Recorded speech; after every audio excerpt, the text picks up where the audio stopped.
Are you still on the fence about switching to fixed blade broadheads from your mechanicals? Well, here's 4 reasons you shouldn't be. Fixed blade broadheads are better, and here's why. So reason 1, your bow will become more accurate if you choose to shoot fixed blade broadheads, and hear me out. I know that the biggest reason people often will shoot mechanicals over fixed blade broadheads is because mechanicals fly better. And this is true in the sense that they fly better out of a poorly tuned bow. If your bow is out of tune in the sense that your arrow rest may not be perfectly center shot, it might have some left or right adjustment, or your yokes are not tuned properly, or you haven't properly paper tuned your bow, mechanicals will fly better. The reason for this is that a mechanical broadhead maintains its weight centeredness like a field point does. There isn't much weight that comes outside of the arrow shaft's line or the ferrule, just like a field point, so they tend to fly really well out of even a poorly tuned bow. But the question is, do you want to be shooting a poorly tuned bow? Well, I hear it all the time. My mechanical broadheads shoot fine out of my bow. Why would I put in the effort to make it shoot fixed blades? In my opinion, it's unethical to be out there bow hunting knowing that your bow is not tuned and set up as perfectly as it could be. So when you choose to switch to fixed blade broadheads, you're probably going to have to make some changes to your bow, but they're all for the better. You're going to have to get your arrow rest properly set up. You might have to do some yoke tuning or have your shop do some yoke tuning for you. You're going to have to paper tune or bare shaft tune. The bottom line is you're going to have to make your bow shoot better, and that's a good thing. Now, my experience with quality fixed blade broadheads is that if you have your bow tuned properly, they do fly just like field points. It comes down to a few factors: the quality of the broadhead, your arrow spine, how well you've set up your bow. But if you do it properly, you can shoot your fixed blade broadheads with your field points as far as you're willing to shoot. I shoot mine out to 80 yards every year. They group perfectly together. There's no issues. And the reason they do that is because my bow is tuned perfectly. There's nothing more that could be done to make my bow better. Therefore, it'll shoot anything I stick on the end of that arrow. If you shoot mechanical broadheads because fixed blades don't fly out of your bow, it is not likely the broadhead's fault. It's likely that your bow is not as accurate as it could be. And we owe it to these animals that we hunt and ourselves in this craft to make our bows as perfect as we can. If we put all this time and money into hunting, why would you half-ass something on your bow setup? So switching to fixed blade broadheads will make your bow more accurate. Reason number 2 to switch to fixed blade broadheads: fixed blade broadheads are undoubtedly more reliable than mechanical broadheads. Less moving parts means there's less that can go wrong in archery, and that holds true for broadheads. When you're shooting a mechanical broadhead, first of all, if it happens to open in flight, there's no telling where that arrow is going to go. It'll likely dive bomb, but you have no idea because your bow isn't set up to shoot a mechanical broadhead that's open. It has to stay closed during flight. What happens if you're shooting through some thick brush, through some taller grass, and your mechanical broadhead nicks something that would open a blade and causes you to miss your animal, or worse, wound your animal? The biggest reason that people often choose fixed blades over mechanicals is because they're reliable. If you're shooting in some thick brush and you hit a branch, a mechanical broadhead has almost no chance of hitting its mark after that, whereas a fixed blade has a significantly greater chance. Beyond that, once your arrow actually hits the animal, the mechanical broadhead has so many moving parts to open that there's so many points of failure. It can hit bone and completely fall apart. A fixed blade broadhead, particularly ones like ours that are made out of a single piece of steel, just don't have that room for failure. There's no moving parts on our broadheads. There's so many less points of failure than you would find on something like a mechanical broadhead. Reason number 3 to switch to fixed blade broadheads: fixed blade broadheads are more lethal than mechanical broadheads. And I know this doesn't sound like what you normally hear. People always think, well, mechanicals, they have their downsides, but they have that great big 2-inch cut. That's as lethal as it gets. That is just not true.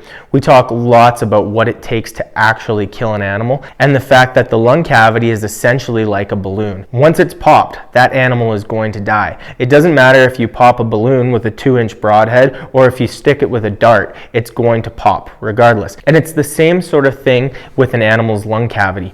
We did a video where we sat down with a surgeon with 30 years of hunting and experience in the hospital doing surgery on people, so he knows a lot about what it takes to save or end something's life. You can check that video out right here for more on that. But the bottom line with this is that penetration is the most important thing when it comes to lethality of a broadhead. A big 2-inch cutting diameter versus a 1 or 1 3/16 cutting diameter fixed blade, there's going to be a difference in the penetration. The 2-inch cut is going to be more material trying to get through that animal. It's going to slow down faster. On top of that, the fixed blade broadhead is cut on contact, so when it hits, it immediately starts cutting. The only energy it's losing is energy it's losing as it makes its way through the animal. When a mechanical broadhead hits an animal, it requires a lot of energy to open up. That's going to slow it down, and then it's going to continue to slow down on its way through. So you lose very valuable penetrating power. Penetration is hugely crucial for blood trails. The best blood trails come when you have an entry and an exit wound. You want that pass through. Better penetration is how you get pass throughs. Mechanical broadheads just don't offer the penetrating power that fixed blade broadheads do. We also talk about it when it comes to shooting shoulders. If you make an unfavorable shot and you hit a shoulder, particularly that main bone or even the scapula, a mechanical broadhead is going to slow down so quickly. A fixed blade broadhead, because it didn't lose a bunch of energy trying to open blades, there are no blades to open, it has more power to try to push through. So if you do make that unfavorable shoulder shot, you certainly have better odds of getting that arrow through the shoulder and into the chest cavity and even out the other side with a fixed blade versus a mechanical. Reason number 4 to switch to fixed blade broadheads. Fixed blade broadheads allow you to aim smarter, and this will carry on directly from our last point. When you shoot an animal with a mechanical broadhead, you want to stay away from that shoulder. It's not necessarily even the bone that you're trying to stay away from. That big, thick chunk of meat on the shoulder that would be right where this animal's center of its vitals would be, that's something you want to avoid with a mechanical broadhead for the reasons we discussed before. It takes so much energy for them to open. They're so wide that they have a tough time penetrating through big, thick masses of even just meat, let alone bone. Now, we know that typical shot placement philosophy isn't always correct when it comes to bow hunting. Aiming behind the shoulder actually puts you at the back of the lung. So if you were to take that shot aiming behind the shoulder and you were to miss a couple inches back, that potentially puts you into the liver or into the guts. If we want to aim for the spot where we have the most margin of error, we want to aim for the center of that vital picture.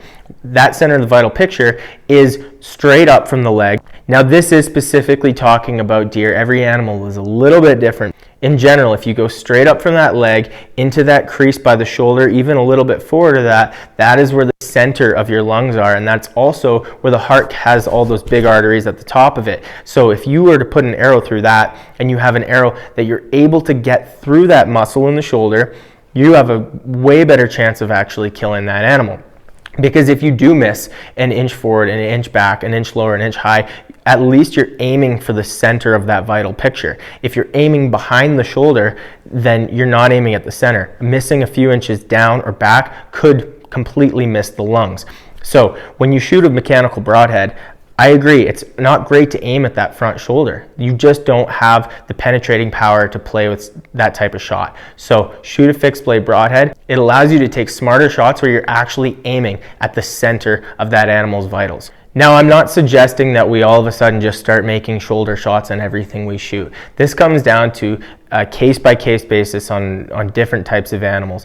If I'm shooting a Coues deer, for example, which is what this deer up here is, I have absolutely no problem putting a fixed blade broadhead through both those shoulders because I know it's going to get through the meat on both sides, right through the lung cavity, and it's going to die very quickly. On something like a moose, you want to be a little bit more careful where you put that broadhead, because again, the shoulder now just becomes so much thicker. There's so much more meat to get through.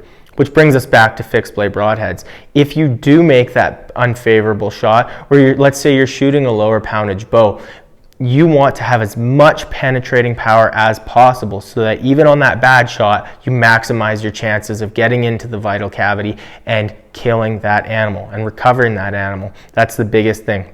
So yes, mechanical broadheads are easier to get to fly well out of your bow, But we owe it to these animals that we hunt, and we owe it to ourselves to put the time and effort in to make us as lethal as we can be, and shooting fixed blade broadheads will make you more lethal.